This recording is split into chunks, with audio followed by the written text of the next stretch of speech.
Hey, we want to thank Bill.com for being a sponsor of the Thrivecast. Our firm, Blummer CPAs, has used Bill.com as a foundational part of our tech stack for many, many years. We're a virtual firm and we work with clients virtually all over the US. And so we have to have a virtual platform like Bill.com. So thank you, Bill.com, for sponsoring the Thrivecast.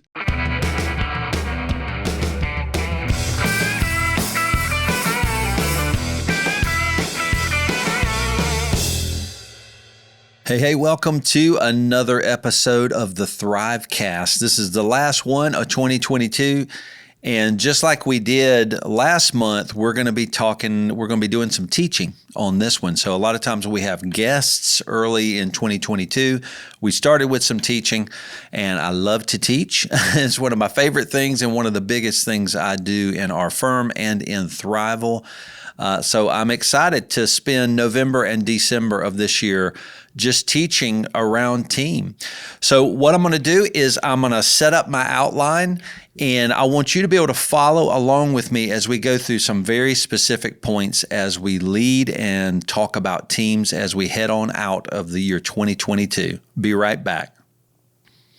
Okay, you can see my outline on the screen. I want you to be able to follow along with me. Of course, if you're watching this on YouTube, you can follow along, but you only have to listen if you're in your car driving. That's fine. So again, November and December, we're doing some teaching specifically on team, leading team. This is a huge part that firm entrepreneurs have to follow every year. So we're going to be continuing that discussion in December on team. So I have an outline that talks through that.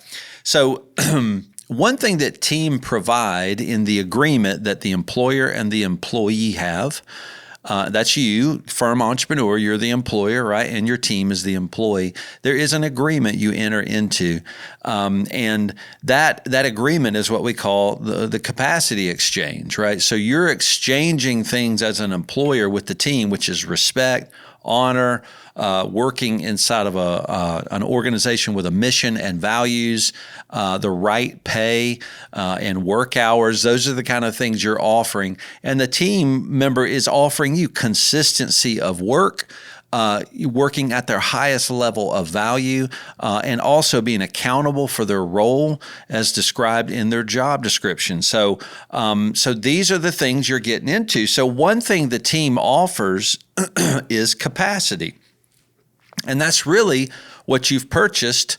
If we're looking at it from more of an economics, commerce perspective, not that people can be purchased, obviously, but if you make an agreement with an employee, you're saying, I'll give you pay, and in return, you'll be full-time. So I'm going to get 40 hours worth of capacity. Now, we talked a little bit about what capacity is. We talked about MELT in the November show, so you want to make sure you listen to that. But now we're going to get more into defining capacity. And just so you know, firm entrepreneur, you want to know a lot about your team's capacity. You want to always be on top of how they deliver their work, how efficient they are. You don't want to think, I wonder if so-and-so is working. You don't want to think that. You want to know the answer to that. And there are a lot of ways you can know, but as a firm entrepreneur, you never want to lean away from not knowing how well your team is doing. One really specific way, or a few ways my partner and I know what our team is doing, is everybody blocks their calendar a week in advance. So we can visually see, and again, not visually see what they're going to be doing, but visually see what the prediction of their work is. And that's the part we want to know. We want to know what do you think that tax return, how long it's going to take you? Do you think it's 3 hours when we know it's an hour and a half? We want to know what the team member thinks their work will look like. So blocking that time out in advance gives us so many insights into that team member's knowledge about their work, their desire to be efficient, and then we get to know a lot about the output of their capacity. The capacity, that's all we have to sell in a services-based organization. You don't have anything else. So when you bring in revenue, the only thing you're going to exchange with that client and that revenue is the capacity of yourself or your team. So capacity is huge. Capacity is our inventory. That's our inventory in a service-based organization. You've got to know your inventory. You can't not know it. You can't look the other way. You can't hope they're efficient. I know they're humans, and it's hard to approach somebody directly and say, hey, you're not working at your fullest capacity. That is difficult, but those are the things you have to do to build a strong firm. So if capacity is our inventory, it's so important. Let's talk about what the definition of capacity is. I have it on the screen, but I'm going to read it to you if you're just listening. Capacity is the ability of a firm to exchange the team's limited expertise and technical abilities for future revenue in ways that balance two things: a manageable work responsibility or workload for the professional, that's your team member, and an appropriate value for the client. There's a lot in that definition, so I want to talk about a few of these. So capacity really is your ability as a firm owner to go, I've got this much capacity on my bench, so to speak. Like my team bench is made up of this capacity. And you have to know that you're exchanging your team's limited expertise and technical abilities. That's what they bring to the table, right? Their ability to produce the kind of work that you're teaching them. And not only that, but their ability to grow in that too, right? Because you're going to go sell a new service sometime. It's a project that's really exciting that comes in the door, and you're going to give it to a team member, and they've never done anything like that before. And maybe you haven't either. But as the firm leader, you're going to teach them and show them how to do it. So not only does a team member bring their ability to do technical work, they bring their desire and commitment to learn and grow with you as the firm. That's also part of their capacity. And it's a beautiful part of having a team, because it not only means you get their current technical abilities, but you get all of their growth too. Their growth and abilities with you when they work with you through great training and leadership also becomes future capacity. You get to exchange with clients for the client's revenue. So just note that a team member has limited expertise and technical abilities, right? And it's limited by the amount of time that they're going to be committed to your firm. If they're full-time, that's 40 hours, right? And that's limited. You can't tap into an unlimited amount of capacity. That means you can't sell an unlimited amount of revenue. So you can't sell, technically, you can't sell, or theoretically, you can't sell all the revenue you want. You can't grow as fast as you want, right? Because you have to grow as fast and at the same pace as you have capacity to support and deliver that revenue. Those go together. So your team's capacity is limited, just like yours is limited as the firm owner.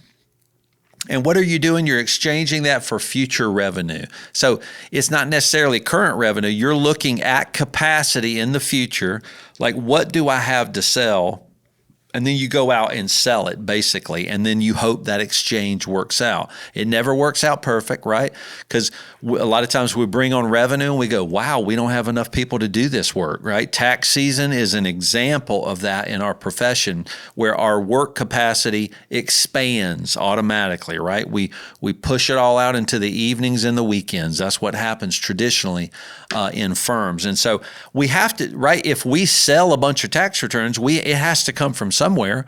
So we're dumping a lot of revenue into the firm, and the capacity has to balloon for a period of time.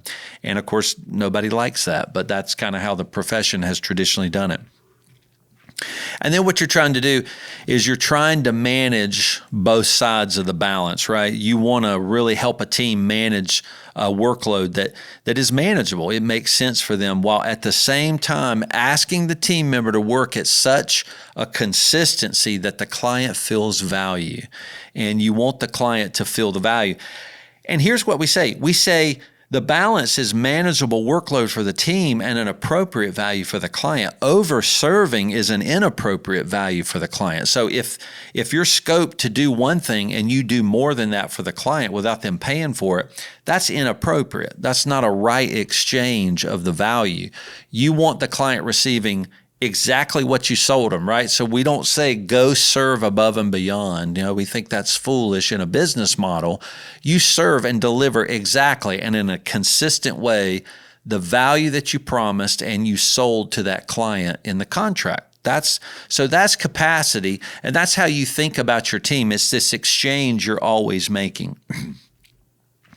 So another point we want to make here is the team's requirement and help to manage their capacity. So capacity is not only falling on the plate of the entrepreneur, right? It's not only your responsibility to harass the team member to do their work, right? You're going to give them a title and build a company on missions and values. And you're going to say, work safely within this organization and do your work, right? Be committed to your role. That's an expectation you want to have of that team member.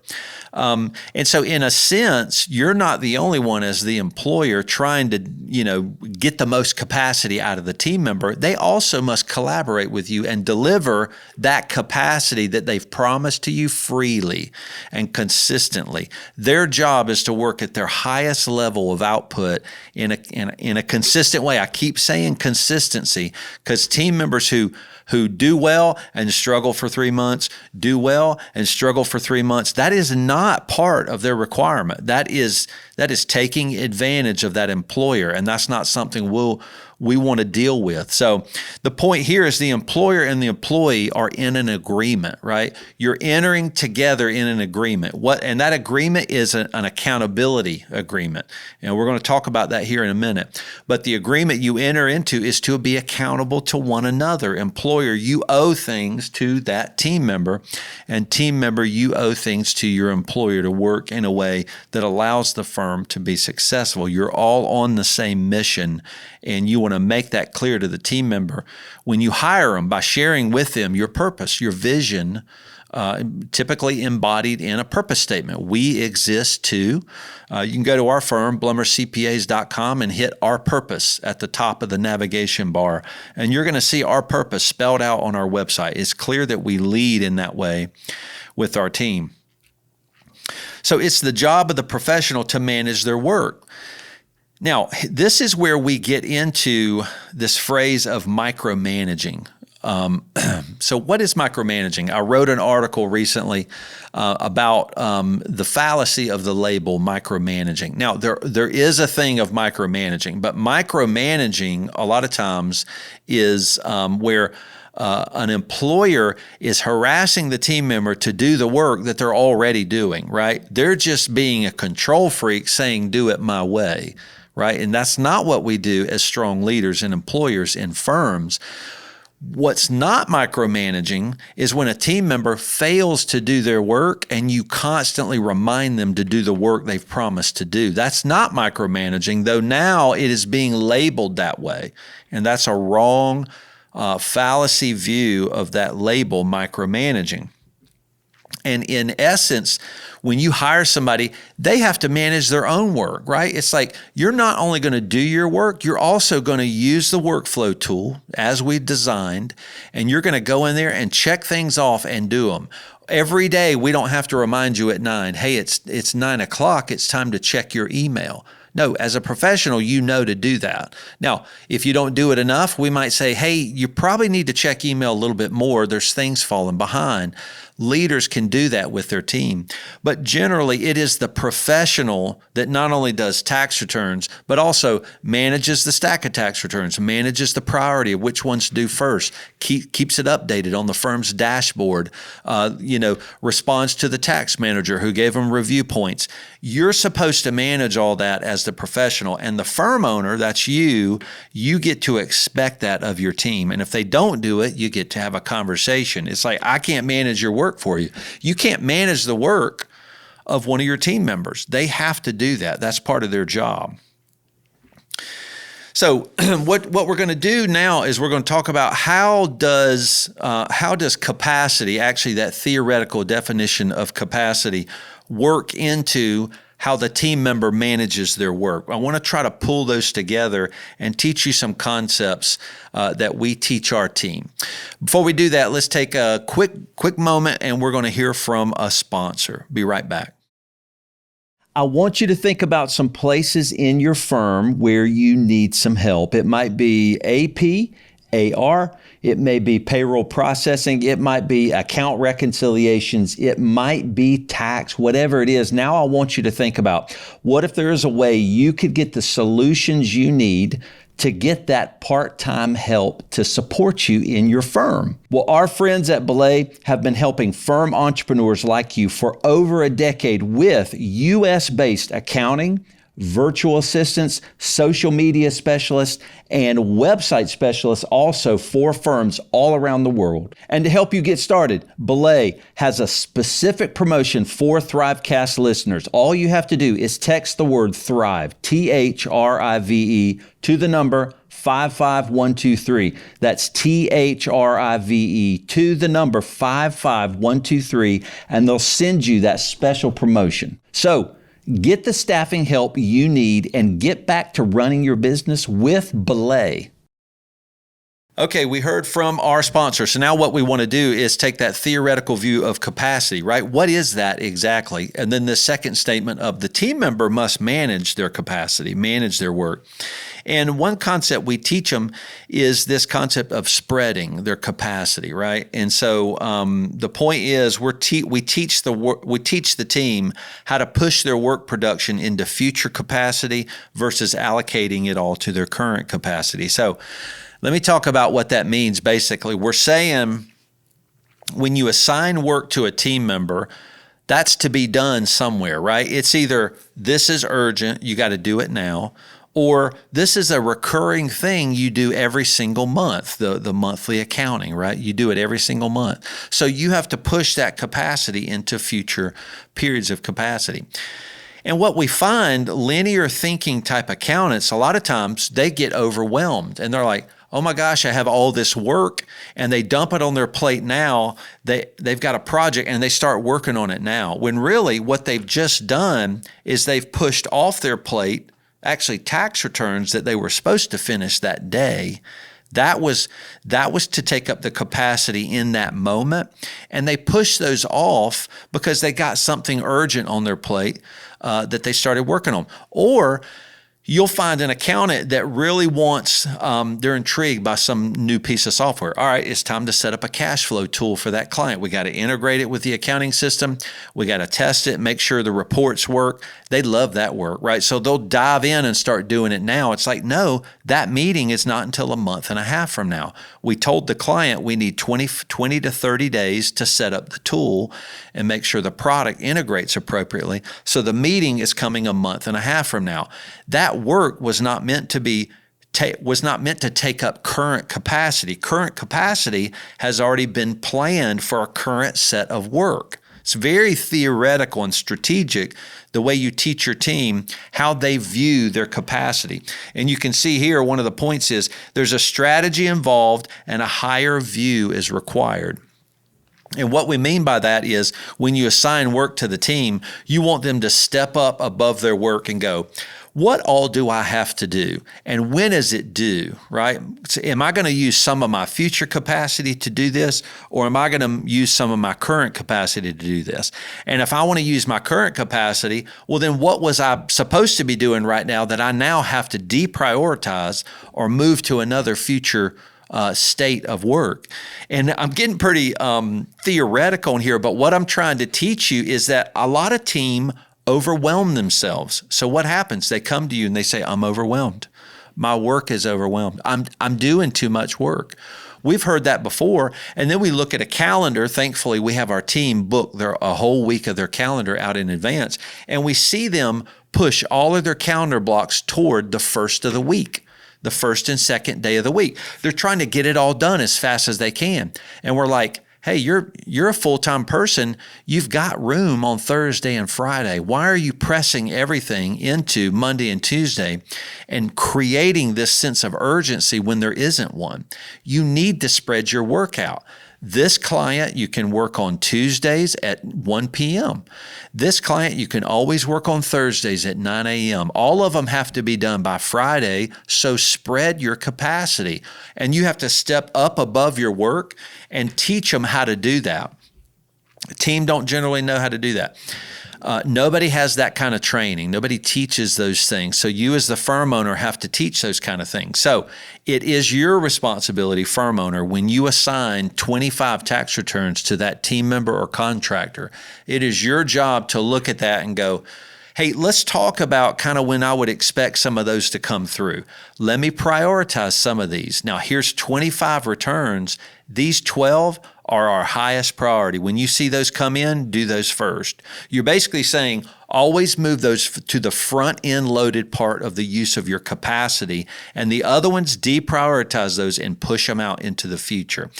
Or if you don't, the team member will just feel overwhelmed. I've got 25 returns and a week to do them. No, you've got 6 weeks to do them, and I need these 10 to be done 4 weeks from now. And team don't think that way, but you want to teach them how to theoretically look at their capacity from a higher view and do their work smarter. What this allows them to do is smooth out their work. It becomes smoother. It's not overwhelming. It's not padded, and it's not too much in one day. Now, you can't always do this perfectly. We know that. We're trying to teach concepts that you can use to help teach your team how to spread capacity of workout in appropriate ways that help them to work with a more balanced workload, right, as they deliver consistent value to the client. So, okay, now we're to a point where what if your team members struggle? And all of us have team members that struggle. And guess what? As the firm entrepreneur, you struggle too. And so do I. So this is not about your team. This is about humans. It's about humans working in a professional technical field, and we all struggle with what we're doing. Especially now after the pandemic. It messed up all of our heads. So everybody's kind of struggling.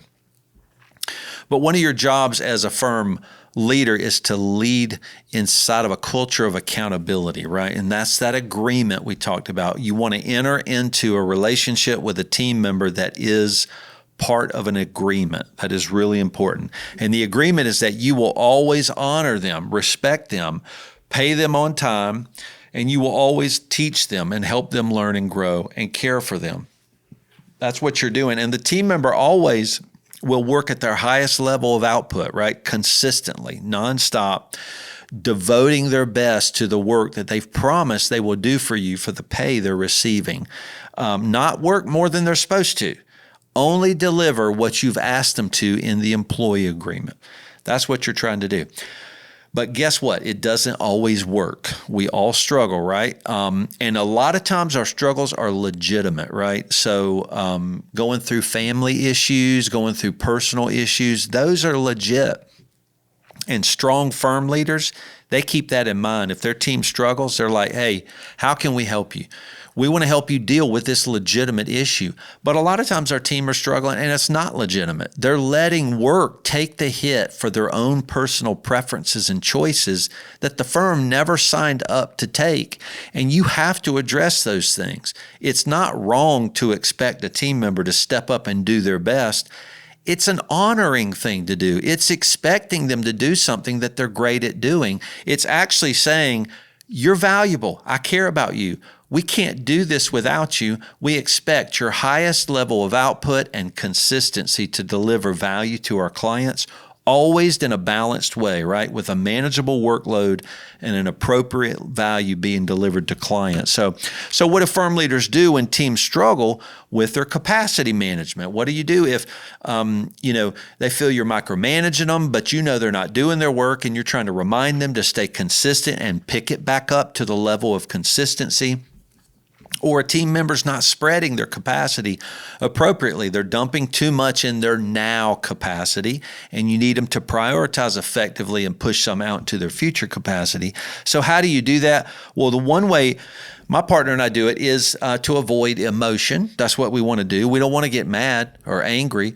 We want to really, first of all, know what is going on with a team member. Is there some emergency we need to know? Or they've disappeared from our online chat system. Where are they? Are they working? Are they okay? These are the things we don't know. So what we'll do is we'll walk ourselves through some levels so that we don't react in emotional ways. And there was a particular team member that's no longer with us anymore. So I'm not talking about anybody on our team that struggled so bad on and off for a year being with us. And we worked so hard. And these are the levels we went through. So let me just walk through the 4 different levels we use when a team member's struggling to accept the agreement of accountability that everybody agreed to when they became an employee. The first one is lack of clarity.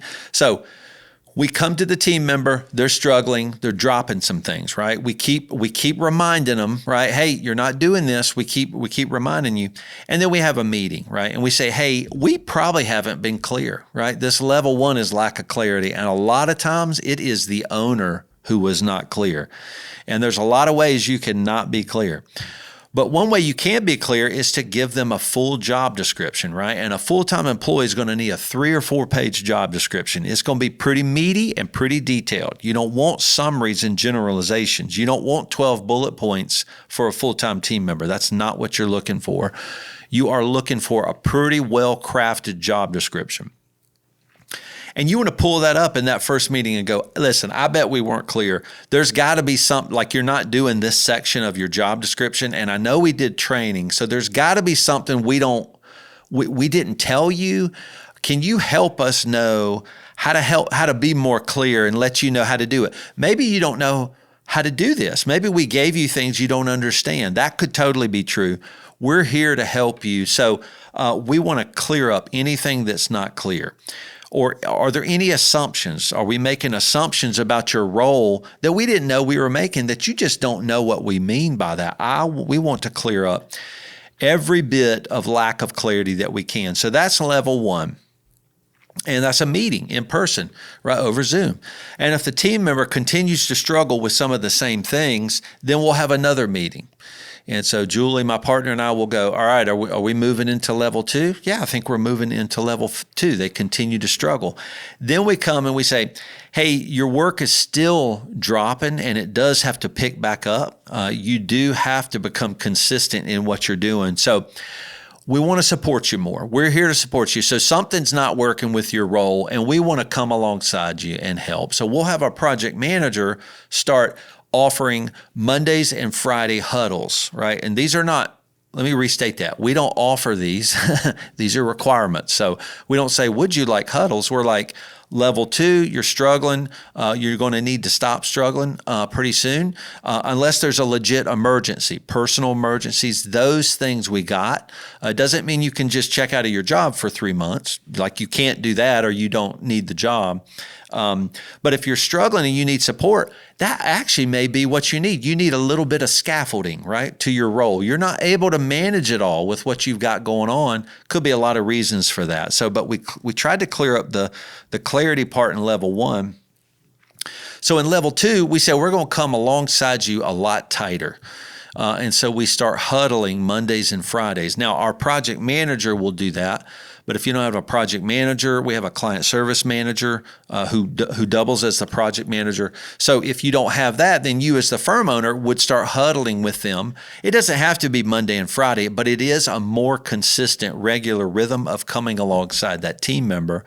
And so we're going to try to keep these short, 15, 30 minutes. Mondays, this is a movement meeting, so it's fast. It's like, all right, tell me what you got done. Let's look at your calendar. What do you have for the week? Friday's checking in on that. Did you get it done? Are you still way behind? And we have a leadership team member doing that, and they can constantly report back to me and my partner in our leadership team meetings who continues to struggle on a consistent basis. So about that time, we're starting to, if they continue to struggle after that and they just can't get back on track, even with the support, a lot of times our client services manager may go, I don't know what else to do. I've used all my tips and tricks. I've helped them work out their calendar. There's all kind of stuff I'm helping them with. At this point, we'll move it up to a level 3. And the level 3 is the date to get back on track. And so at this point, we're like, hey, this is the 3rd meeting we've had and you're really continuing to struggle, which you can't do. You can't struggle like this and actually have, work like this. We need you to work consistently and you haven't been. We continue to ask you to work. So Now you have to get caught up, and here's the date you have to do it. You have to catch it up. And we're talking about 5 to 7 days. We don't give them a month. We're like, this is stuff you should have been doing for months and months already. So now you're probably going to need to work late. You're going to need to put in some weekend hours. You're going to catch up your work. You're falling behind. We're all struggling because we're waiting on some of your work. So that can't happen anymore. So you're going to get caught up in 5 to 7 days, and you're going to have to do it by this date. We're going to check back in, and you're still going to be going through those huddles. Now, if after level 2, the huddles, the team members started to get back on track, we'll drop one of those huddles, or we'll drop those altogether. Those are not meant to be forever. But in this level 3, we're getting a little more specific. We're like, you have to get caught up. So, and then, and I'm thinking about a team member that's no longer with us. She didn't get caught up. She couldn't get caught up, and she was not going to. And I think what was happening is she was not going to commit herself, because she's working virtually at home. She was not going to structure and prevent herself from working in an efficient way in her role at home that would allow her to stay on track. She was not going to make those personal changes, no matter what. She wasn't saying she's not. She just consistently was not going to do it. She just couldn't. She just was going to do what she wanted to do at home. And so she was going to continue to struggle. So we went to level 4, and we said, and in this conversation, this is when they're put on a PIP, right? A performance improvement plan. And you don't want to do that, because anytime you put a team member on a PIP, that's really preparation for them being fired. People don't come out of a PIP. A PIP is not really performance improvement. It's really the guardrails as they walk out of the firm, either from your intentional firing of them or them leaving. So my partner and I go, is this the conversation where we say it? And toward the end of that meeting, we say, you have to get caught up. You haven't. You have to do it in the next 5 days. And then we say, and we are not going to have this conversation again. We have been having it. You will not enter into another conversation that looks like this, where we are helping you. This will not be something we do again. And of course, the message is very clear, and that point gets driven across to that team member very clearly. Now, at this point, you're hopefully, probably by level 3, you're trying to find other resources, other team that can double and come alongside and support that person when they leave or get fired. You're trying to not hurt the firm, or you're looking to hire somebody. By level 4, you're going to fire them. And so you're really trying to figure out, all right, what's the date to pull the trigger? When can we move this person over? Do we have that person train them? So you're really prepping for the team and the firm to not be hurt by this process. And either one of two things happens. Typically, you do have a date where you fire them. You're like, as of now, you're released from the firm.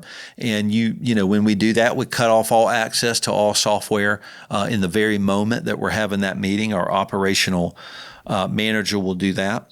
Or the ratchet is so tight on them, they give up and they walk away. They quit. So they turn in their notice. And that way you didn't have to fire anybody, right?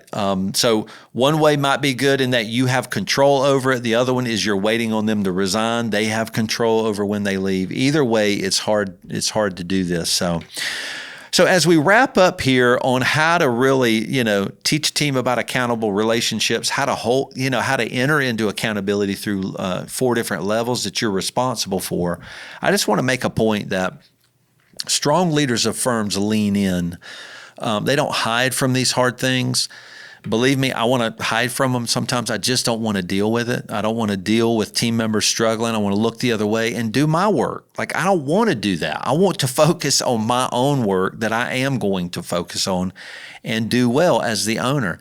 But part of my job is to lead a team, to love them, to care for them. And we do love and care for our teams so much. They're worth the commitment to help them work in consistent and valuable ways. We want them to work in that way. We want them to be successful. We want them to win. We want them to go, wow, I'm killing it, right? I'm getting promotions. I'm getting raises. We want them to feel those things. And so that means we want to lean into our team and walk with them. Help them remain strong. Help them see their weaknesses. They help us see our weaknesses, right? They teach us too. We ask them questions. And of course, my partner and I are really here to help each other, really stay strong in our roles together. It's not really our team's job to instruct us, though we need their advice and thought and counsel.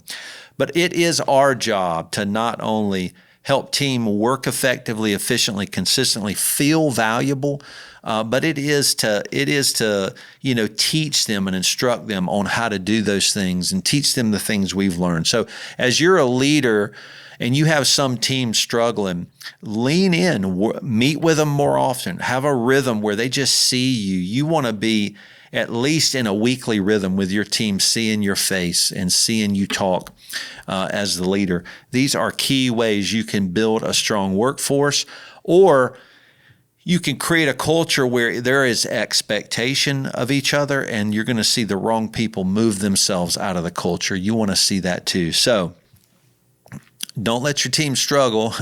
And if they do, and we all do, come close to them to help them learn the things that will make them stronger. So thanks again for joining us on this last episode of the year.